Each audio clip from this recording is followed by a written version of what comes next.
आज सकाळची सुरुवात झाली गरमागरम अशा अद्रकवाल्या चहाने. तर सकाळच्या 5:30 वाजलेले होते आणि पिल्लूच्या पप्पांचा टिफिन बनवून द्यायचा होता.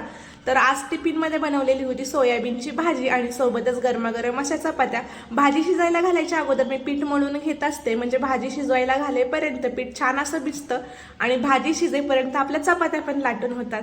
तर अशा पद्धतीने मी स्वयंपाक करत असते आणि चपात्या करता करता साईडला चहा वगैरे ठेवत असते, म्हणजे ते त्यांची तयारी करून येईपर्यंत चहा पण बनवून रेडी होतो.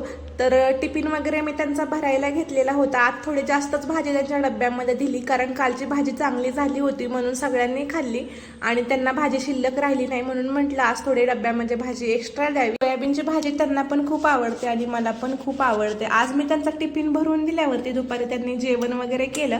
त्यानंतर संध्याकाळी घरी आल्यावरती त्यांनी मला फीडबॅक सांगितला. तर ही भाजी ते म्हटले आम्ही 6 ते 7 जणांनी खाल्ली आणि खूप भारी भाजी झालेली होती.